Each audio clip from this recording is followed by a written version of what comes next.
What's up, everyone? We're gonna mock draft Monday, part 5. So it's changed a little bit every time. I think it's kind of had natural breaks where we've kind of had a little bit of change everyone, even if we've missed a week here or there. But don't know how much it's gonna change this week, but we'll see. Jimmy, do you remember what numbers we are? I think I was odd last time, so I think I should be even. Gotcha. All right. Well, I shall start off with the Bears here. Maybe this maybe zoomed in gets us a little bit more clear picture here on the. I know it was a little fuzzy on the video. We got the high def, as high definition as I can go. So, anyways, yeah. So starting out here with the Bears, easy pick. It's Caleb Williams. It has been Caleb Williams. It will be Caleb Williams. Nothing to change there. Yeah, and I'm sticking with what we've been sticking with for a while. I still think Washington likes Jaden Daniels at 2. I've seen a lot more of Drake May at 2 recently, but I'm not fully on it quite yet. I still think they like Daniels at QB, so that's who I would pick at number 2. I'm gonna go find him down here on the. It's a mix of PFF and public opinion board, so whatever. 21st. I don't know why, but yeah, at 3, the Patriots. I don't think they're trading. I think that they're gonna pick. It's interesting. I mean, they're in a weird situation, but I think because of what the quarterback class looks like next year, even though there's not a great infrastructure in New England, it's one of the situations where you're probably better off because with the uncertainty of how good the QB class is going to be next year, I think you have to pick the best quarterback, and that's Daniels or May, and I think it's Drake May here. Well, I have Arizona. I've heard a lot of noise about them trading this pick. I just don't see it. I just don't realistically see it yet. I think sticking here would be the best for them, and I think sticking with Marvin Harrison Jr. at 4, pairing him with Kyler Murray, is the smart thing to do here for Arizona. So with Arizona at number 4, they are sticking, and they are picking Marvin Harrison Jr. Yeah, I saw thing that we kind of talked about on the Friday show when we were doing our mock for the Vikings and the Jets. I saw CBS Sports mock draft this morning that had, well, we talked about the Cardinals trading back with the Vikings and then coming back up to 5 to get Marvin Harrison. So yeah, I saw that. That would be interesting. I mean, it's a win-win. I mean, if you can do it, get the draft capital, use the draft capital, go get your guy, and add picks. Plus, you have then, oh, and then they also traded back again. He had them trading back again with the Bills to pick up even more capital. So, I mean, yeah, you still have 2 first-round picks at the bare minimum. Yeah. But anyways, I am on with the Chargers here, and I don't know. They're another one. It's 3 through 5 is the weird area where you don't know who's trading and who's not. Even though I know a lot of people like the Chargers trading here, but I don't know. I think Joe Alt is just so good, and I understand the tackle class is pretty solid. You can get a guy like Talise Fuaga, Olu Fashanu, whatever. But I just think Joe Alt is by far the best tackle. I think he's going to be a 10-year Pro Bowler. And Coach Harbaugh wants to build it out through the trenches.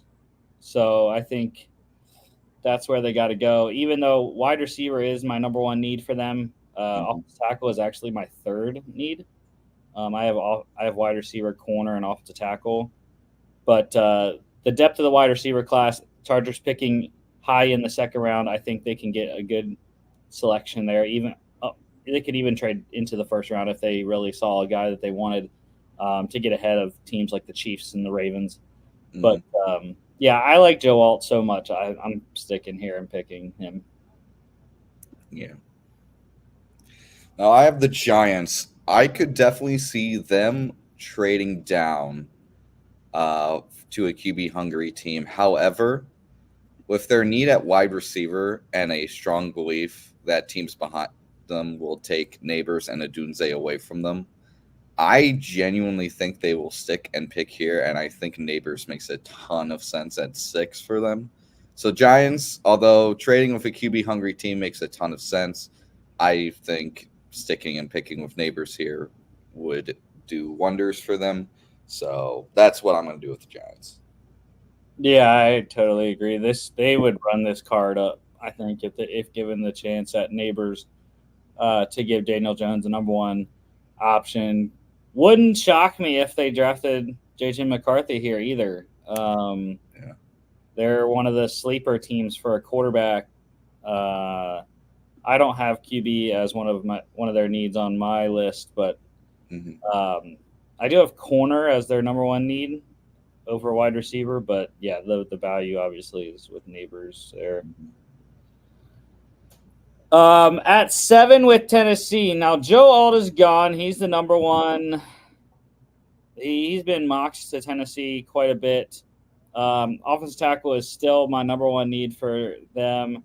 So I don't think they're a team that can afford to trade down. They need as high quality of an offensive tackle as you can get. And that next guy is going to be Taliese Fuaga here. So Taliese Fuaga with Coach Callahan there in Tennessee now. That's a good one. All right. I have the Falcons, and I have a trade to announce. I think the Vikings are trading up here, but I don't think they're going to give up both their first-round picks in this trade. I think they'll move up 3 spots and probably just give up maybe a third or fourth either this year or next year. But I think they can move up from 8 to 11 and not have to give up 23. Yeah, I mean, it's tough. Because the Vikings don't have the capital. If they had a second-round pick next year, I would say yes, that's it. For me, if I'm the Falcons, I'm not accepting a third-round pick to move back 3 spots in the first round, especially even a top 10. So what I would want if I'm Atlanta is I would want 23. I'll give you 43 though, and say a fourth in 2025. That'd be tough. Giving up 2 first-round picks to move up only 3 spots is a lot. Right, but you're getting a second-round pick. You're moving back 20 spots, and I mean, even if you have to, I'll sweeten the deal and give you a third rounder next year. Okay, so 2 firsts for a first, second, and third. Okay, that's starting to look better. So I think that would be a pretty decent deal. I think if you're the Vikings, you would do whatever you could to not have to give up 23 if you're only moving up to 8. But getting a first, second, and a third at the very least gives you a decent amount of capital. Yeah, again, it's tough without having any second-round picks the next 2 years or a third-round pick this year. It's tough to see what the Falcons, they need something, and I don't think a third-round pick next year is enough to move out of the top 10. It's just because of how valuable a top 10 pick is. I think that's fair. And then with the Vikings, I think they take the last good QB prospect The last top end, it would be JJ McCarthy at 8. So my question to you though is why now? I think now because you're looking at teams like the Falcons, the Bears, the Jets, teams that would very much be willing to move back just a few spots with teams like the Broncos and the Raiders. And you're thinking at that point, hey, the top 3 quarterbacks of this draft have been drafted. There's only one like QB prospect left in this draft class that people would consider to be on the upper echelon of QB draft prospects. This is very much a move of necessity with the Vikings. I know you and I have had a couple mock drafts where Vikings did take JJ at 11, but realistically, I just don't see other teams like the Raiders and Broncos not trying to trade up to get him. So this is definitely we have to trade up for necessity, because if we don't, someone else simply will. Yeah, I mean, I can see that. That's if the Broncos and Raiders are interested. I think they are. I think they've set themselves up to be interested. I would be shocked if they weren't. If I'm the Vikings, though, I'm actually perfectly fine with not getting JJ and getting Penix or Nix. But that's just me. I'm not super sold on either of those two. For me, it's like if you need a QB and you're in a position to get a top flight QB, you just have to take it. You can't really settle. But that's just me. All right. Well, I'm on the board with Chicago here and got Caleb Williams. I have their next need as edge. However, while Dallas Turner would be very nice here, having a Odunze available, I think with Keenan Allen being 30, that would set up Caleb Williams in an excellent situation. Odunze, Allen, and DJ Moore with Cole Kmet at tight end. Yeah. I think ideally if you're the Bears, you want Keenan Allen as your number 3 wide receiver. Probably next year you'd want him to be. You'd probably have Odunze starting this season as number 3 guy. But then like 2025, it's like, all right, Odunze, we need you to take that next step. You're number 2. Keenan Allen, post 30. Good hand still, but doesn't have the same speed. Move him to 3. All right, I have the Jets, the Jets, Jets. And with all the great wide receiver prospects already kind of taken, they're not going to reach for someone like Brian Thomas. And I know I've taken Brock Bowers in previous drafts, but I'm just not going to do that. I'm going to take an offensive tackle and just play it smart this time. And Troy Fautanu makes the most sense here. I know you like Fashanu. I like Fautanu here. I think that just makes a little more sense for the Jets. Yeah, Fautanu is an interesting one. He can play tackle, definitely. He showed the movement skills at the combine that he can definitely play both interior and tackle. A lot of people like him as a Pro Bowl guard. Perfectly fine. But yeah, I mean, regardless of who you take, you need someone that can be there and ready when Tyron Smith inevitably gets injured. And I mean, you only signed Tyron Smith to a 1-year deal. That tells me what the Jets value him at. Yeah, interestingly enough, I do have tight end as the number 1 need for the Jets. Them and the Panthers are the only 2 teams that I have tight end as the number 1 need. Wide receiver actually is not very high, and I think my thought process of my needs not having offensive tackle even on the board for the Jets, just because they already have those 2 there.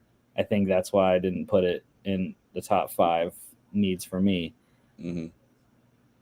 All right, I'm on with Atlanta here, and so now we got 2 first-round picks in tow. What I got is edge, corner times 2, wide receiver, tight end 2, QB 3 as the needs. So I think it's a guy that that they've been mocked to a lot, and great to pick up an extra first and be able to get him. And I'm going to go Dallas Turner here. Mm-hmm. They sorely need pass rush. I think they were 30th in sacks last year, 31st maybe in pass rush win rate. So Dallas Turner, much needed help for the defense. Raheem Morris's first year. And I got Denver now, and I was about to say Bo Nix just for the memes, but Good. I mean you could, but I think you could if you're Denver, you could probably trade back into the late first and maybe get him, or maybe even get him early second. So I will continue the run of defensive edge here. I think edge would be a great position for the Broncos to fill here, and I think getting a guy like Jared Verse would be a fantastic get for this defense. That's what Sean Payton likes, and I think Verse really fills in that role. Yeah, don't have edge on the needs for me in terms of the Broncos. I got quarterback, center, corner, guard depth, and wide receiver depth. I think personally, it's just because I like some of the young guys they have at edge in Denver that have yet to kind of blossom, like Nick Bonito. Love Nick Bonito.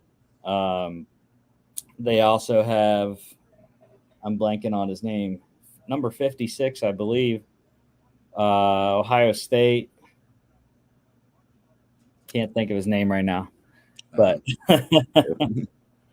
anyways, yeah, I do like some of the young guys they have on at the edge rush position in Denver. But all right, the Raiders here, continually, I keep telling everyone, I'm like, yeah, like I have no clue what the Raiders are doing, but I got guard, corner, right tackle, wide receiver, and quarterback as my needs for Vegas. Would have been great. Would have been absolutely fantastic to have Troy Faltanu available here.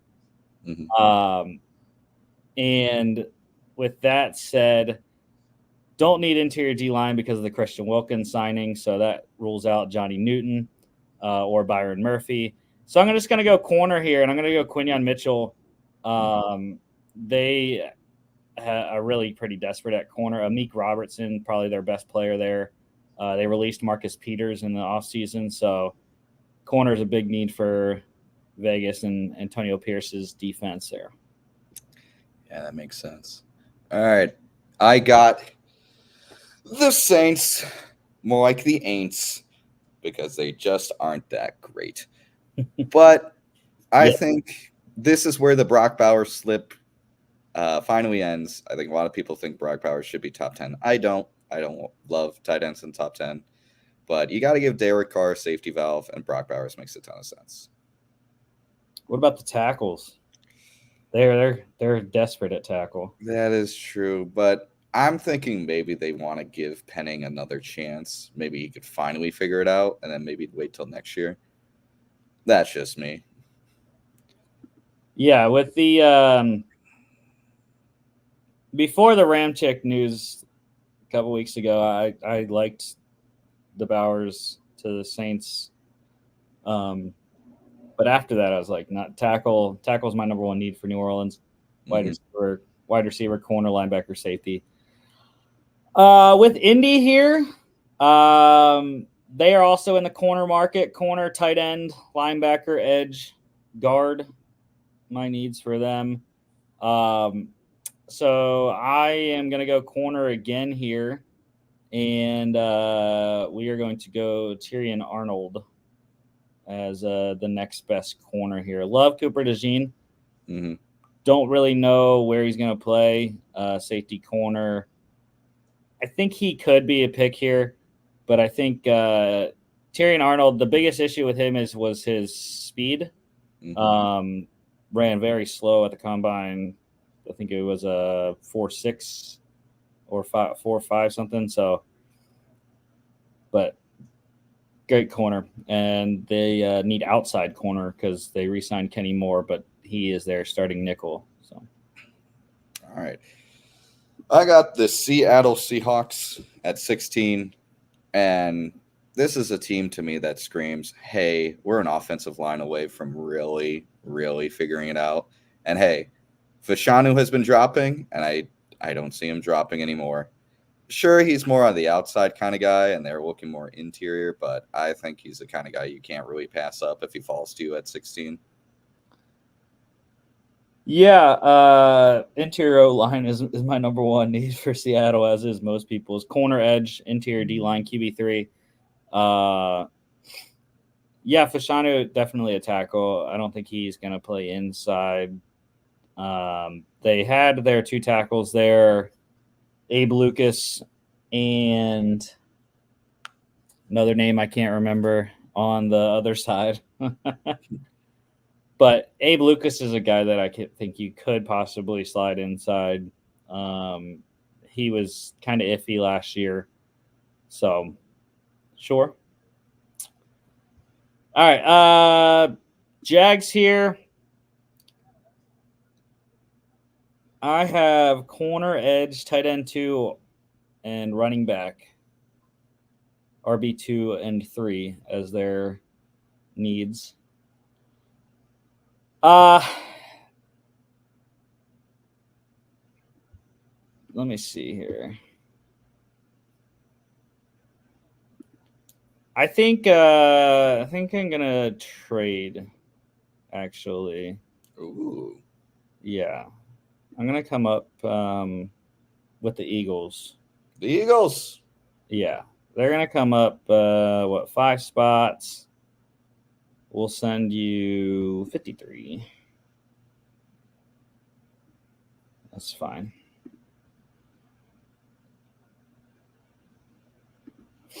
And we're trying to get ahead of some of the corner needy teams. Cincinnati's not really one. I have corner as their third need. LA, definitely.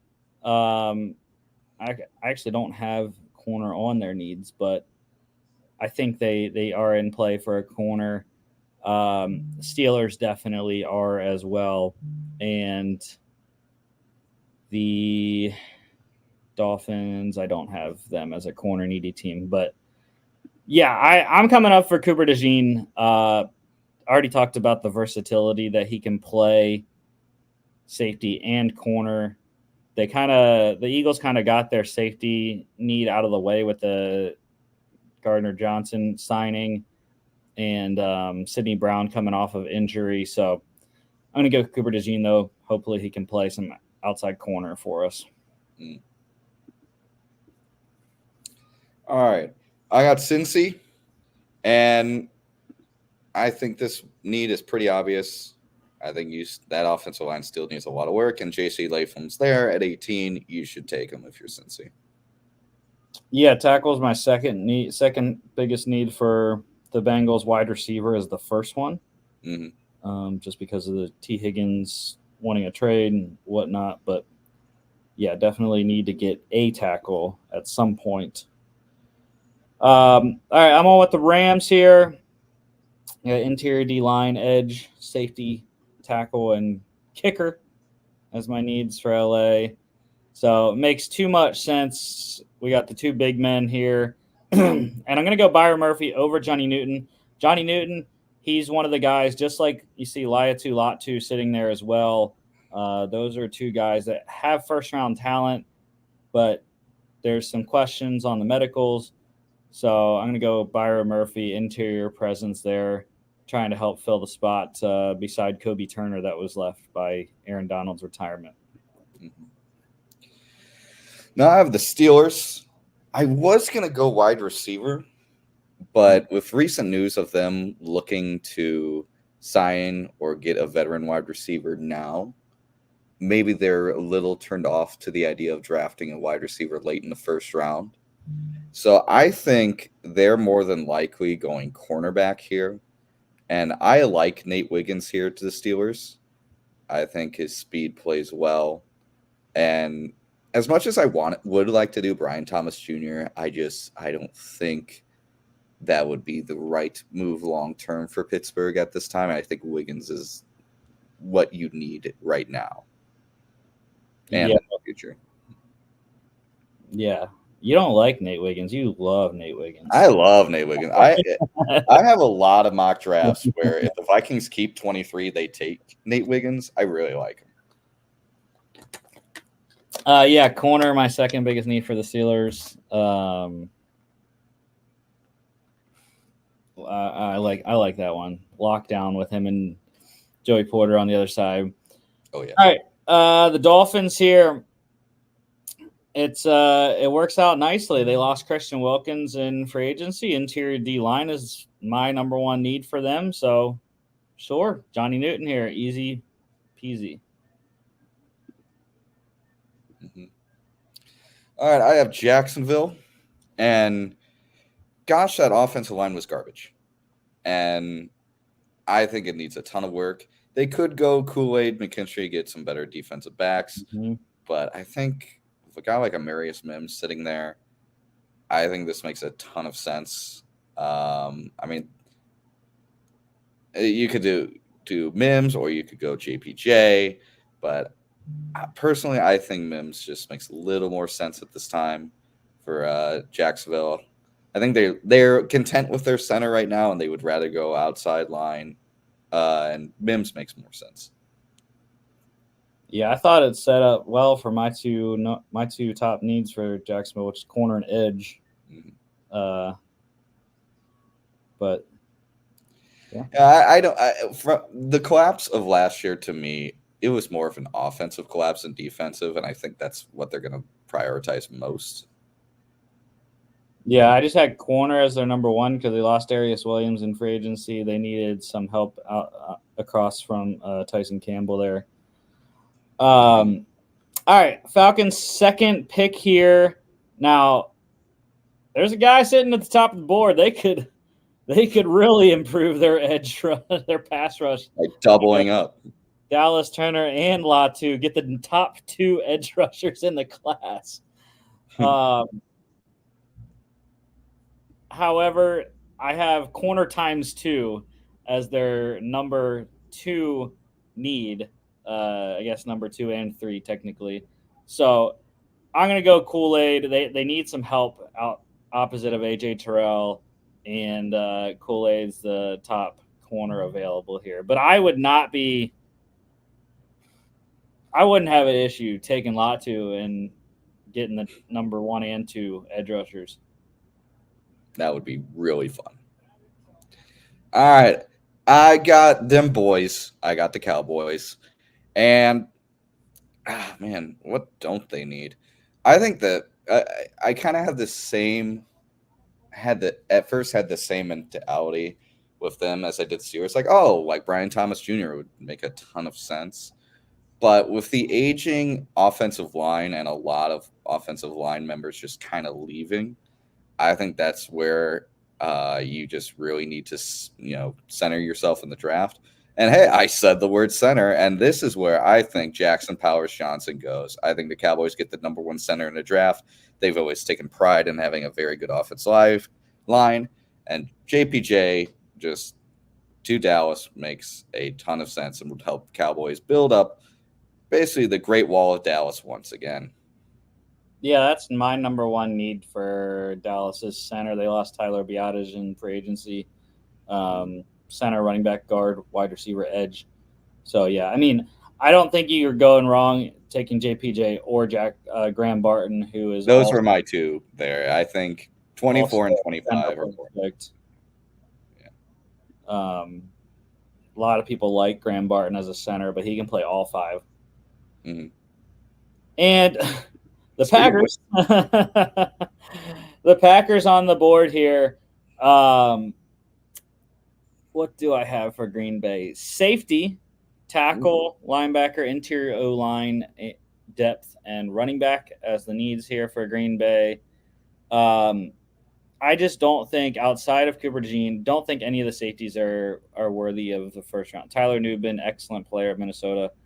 I just don't think he's going to come into the first round here. The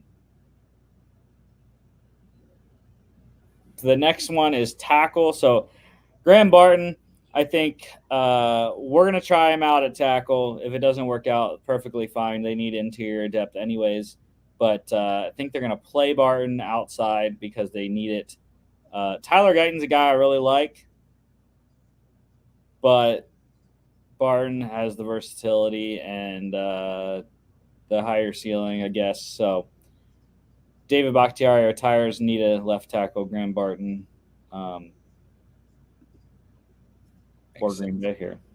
Now, I got Tampa Bay, and they have just lucked out on the fact that a ton of teams in front of them needed offensive line because Laiatu Latu just fell to them at 26. Mm-hmm. And they would be insane not to take Laiatu Latu here, and I'm not insane. Well, not completely. So as the Bucks, I mean, you got to take Latu here. You could maybe take a center and go Frazier or Guyton here, improve that line, but I mean, come on, it's Latu. You can't let him pass you. Yeah, he's the second. That's the second need for me behind corner for Tampa. Like you said, interior O line is my next one, and then wide receiver. So it does set up pretty well for Tampa in this scenario. Mm-hmm. Release Shaq Barrett in the offseason. All right, Arizona here. And let's see. We got the wide receiver at 4. I got center, corner, guard, and edge as the next 4 needs for them. Not very great in terms of players available here for those needs. I could see him trading back with a team like Baltimore or like Kansas City, a team that would need a wide receiver. That makes a ton of sense. I think that's what I'm going to do. That was my first inclination, was to trade back. And it's going to be with the Chiefs. The Chiefs have, I think, the biggest need at wide receiver. With the Rashee Rice news, Arizona just keeps getting richer here with draft picks. Yeah. But 64 is pretty far back to go. But, I mean, you're moving up 5 spots. That's essentially a third-round pick. Is in the last pick of the second round. Chiefs might not want to trade that because, you know, they won't pick till 95 then. Mm-hmm. But I think moving up 5 spots here, almost a third-round pick is enough.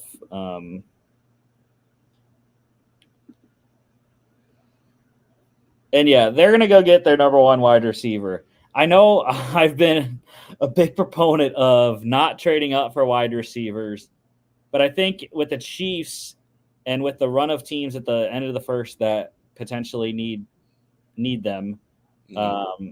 I think Brian Thomas is a bona fide number 1 wide receiver, mm-hmm. and he's going to give them a good triumvirate whenever Rashee Rice comes back, depending on how long he's suspended with the NFL, and he'll pair with Hollywood Brown and Rice there to give Patrick Mahomes a good threesome outside with Travis Kelce there as well. Yeah. Now I got the Bills. This is a team that's been gutted 6 ways to Sunday, and I think they were a team that was really pining for Brian Thomas, so they get a little screwed here, but a little bit of me still thinks they're going to go wide receiver, and I think Adonai Mitchell makes sense for what they're looking for. You lose Gabe Davis and Stephon Diggs in the offseason, get a guy like Mitchell at the end of the first, immediately fills in that, you know, could be number 1 target for Josh Allen, and I think that makes a ton of sense. You could go McConkey here, but I prefer Mitchell over McConkey, and that's who I think the Bills would take here. Yeah, Adonai Mitchell, I have the Bills wide receiver ×2 as their number 1 need. Need to fill that position back out. I think the Bills are probably going to draft 2 to 3 wide receivers in this class overall to fill that out, with Curtis Samuel there as well, and Khalil Shakir. All right, the Lions here. The interior O line, the guard need isn't as bad as it was with getting Kevin Zeitler a couple weeks ago. So I have corner, edge, wide receiver, interior O line, linebacker as their top needs. Not really any corners. TJ Tampa's a guy I've seen in the first round. Just trying to see here if there's any better positions. I think kind of talking myself into TJ Tampa though. Guy that can play, they need secondary badly. No edge available at this point, so I think gonna stick and go with TJ Tampa here. Wide receiver could also be in play though. I could see them interested in Ladd McConkey. Or Troy Franklin. Now I have the Ravens. This is tough because you have Brian Thomas and Adonai Mitchell taken. I feel like taking Ladd McConkey may not be the best use of this pick, especially with other needs on the team. Like I could see him going Tyler Guyton and really try to flesh out that offensive line. I mentioned earlier a couple drafts ago about Zay Flowers might be in trouble outside of, the locker room. I haven't heard anything recently, so I'm not going to overthink that. I could see this team, so in that case, I could see this team going tackle. I know you like Jordan Morgan a lot, but I don't think they would go all the way down to get Morgan when Tyler Guyton's available. So I think Baltimore here would take Guyton and just roll with it. Yeah, I think Guyton's perfectly fine pick. I have wide receiver, corner, right tackle, which is what he played at Oklahoma. He played right tackle. Many starts for Guyton there. I think that's perfect play. He'll come in, compete with Daniel Fa'alele for that right tackle spot opposite Ronnie Stanley on the left side.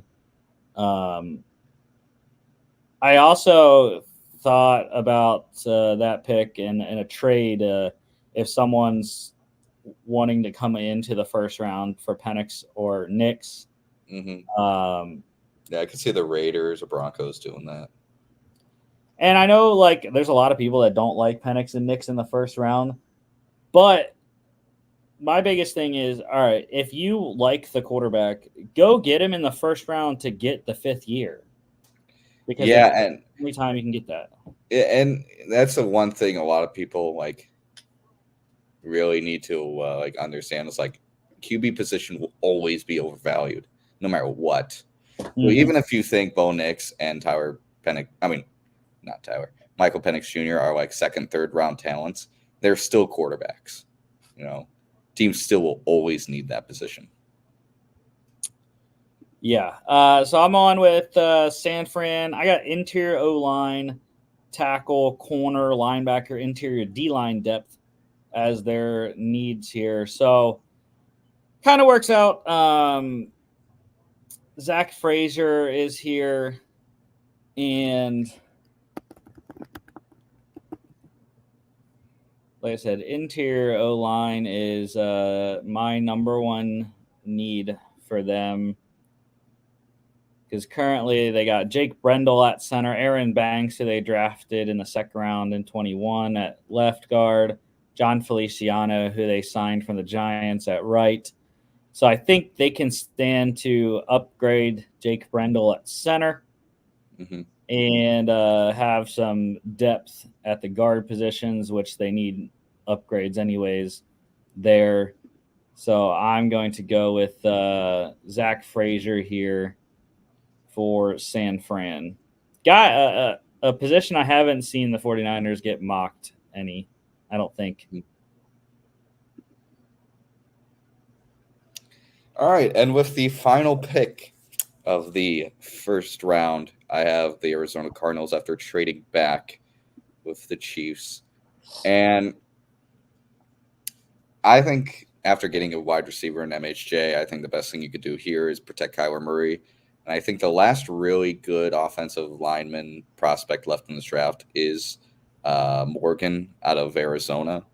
You could go D-line and go Braden Fisk here, or go corner with, Laster, but I like Jordan Morgan a lot. I think it makes a ton of sense for what Arizona's trying to build. And with how much draft capital Arizona has in this draft, you could really flesh out that defense later in the draft. And with Jordan Morgan here, I think that's kind of what you would like to do.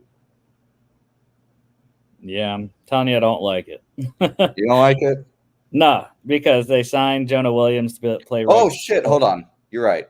They signed Jonah Williams to play right tackle. They got Paris Johnson last year in the draft that left. That's right. I keep forgetting they got Williams because I keep remembering the guy that retired. DJ Humphries, yeah. DJ Humphries. I keep forgetting they did get a replacement for him. Damn. If that's the case. Yeah, it sucks because Zach Frazier, I just took him. And I know. No, I was like, that would have been the big one. They need that would have been my pick. I would have taken Frazier. I guess I could go wide receiver, center, corner, guard, and edge are my Cardinals needs. All right. If that's the case, I mentioned him earlier. Let's go Kamari Lassiter. Yeah. I like him here. I keep forgetting about them actually replacing Humphries. I always forget. Yeah. The corners are interesting past like Kool-Aid McKinstry because like oh, sure. I don't really like a lot of the guys down past Kool-Aid. Mm-hmm. That's why I was like kind of hesitant on TJ Tampa. I know a lot of people do like Tampa. Kamari, my dog, he has some issues. He got beat in coverage a bunch last year. I don't remember what he ran in the 40, but I think his speed was fine. But yeah, he's a guy that is questionable and day 2 pick on most people's board. But yeah, I definitely like him though over Mike Sainristil. I still think Mike Sainristil is a nickel because he's so small. He's like 5'9". Yeah. So yeah, while he might be a very, very good nickel, I'm not drafting a nickel back in the first round. Yeah. All right, so here's our complete first round. Version 5 here. Caleb Williams to the Bears at 1. Jaden Daniels for the Commanders at 2. Drake May for the Patriots at 3. Marvin Harrison Jr. for the Cardinals at 4. Joe Alt to the Chargers at 5. Malik Neighbors for the Giants at 6. Talise Fuaga to the Titans at 7. J.J. McCarthy with the Vikings at 8 in a trade up with Atlanta. Roma Dunze to the Bears at 9. Back-to-back Huskies with Troy Fautanu going to the Jets at 10. Dallas Turner to the Falcons at 11.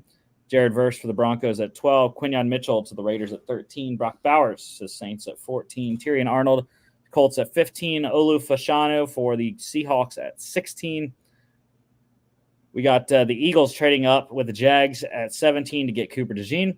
J.C. Latham for the Bengals at 18. Byron Murphy for the Rams at 19. Nate Wiggins for the Steelers at 20. Jerzon Newton, the Dolphins at 21. Jags go Amarius Mims at 22. Kool-Aid McKinstry for the Falcons at 23. Jax Powers Johnson for the Cowboys at 24. Graham Barton for the Packers at 25. Laiatu Latu for the Bucks at 26. Chiefs trading up with the Cardinals to get Brian Thomas Jr. at 27. Adonai Mitchell for the Bills at 28. TJ Tampa for the Lions at 29. Tyler Guyton for the Ravens at 30. Zach Frazier for the 49ers at 31. And Kamari Lassiter for the Cardinals at 32. Any picks you don't like? Let's see.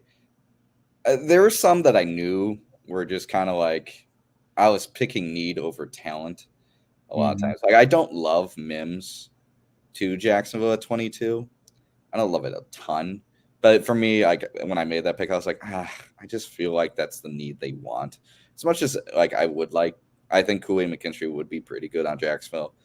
I think they're a type of team that was like, wow, we really fell apart offensively, mostly because of our line second half of the season. So we just need, to draft that. In terms, I'm not a huge fan of TJ Tampa at 29 either. I feel like Guyton would make some sense for the Lions there. I know they love their tackles, but you could take a guy like Guyton and maybe move him interior. But the thing about the Lions is I'm having trouble figuring them out too. Yeah, I mean with no edge players available at that point, the next one would have been wide receiver, so it would have been Ladd McConkey, which would have been fine with either way. But yeah, the Jags pick was probably the number one that I also was like, I don't know what you're doing, Jimmy. I was thinking Kool-Aid, but I was also thinking about again, I'm really overthinking the late season collapse. I think they're really concerned about that offensive line. I mean, they got Ezra Cleveland, and in my opinion, really overpaid for Ezra Cleveland. I think that's how desperate they are to have just some sort of relevance at the offensive line position. I think that would be a situation where at 20, either at 19, they would probably get J.C. Latham. But at 22, with Latham gone, it's like, oh, man, it feels like you are settling for Mims. Mm-hmm. Yeah. Yeah, also some of the back end ones, like we were struggling with the Lions, the 49ers, and the Cardinals ones, I think were tough. When you took Frazier, I was like, damn it. I keep forgetting about the Williams signing. I remember DJ Humphrey's retirement. I just completely forget that they did get his replacement. Yeah. But yeah, that is our mock version 5. We have 2 more Sundays here? 2 more. Yeah, 2 more Sundays. So we'll get 2 more mocks, and then we'll actually be doing a second mock in 2 weeks, as we always do on the FAA podcast. Wednesday night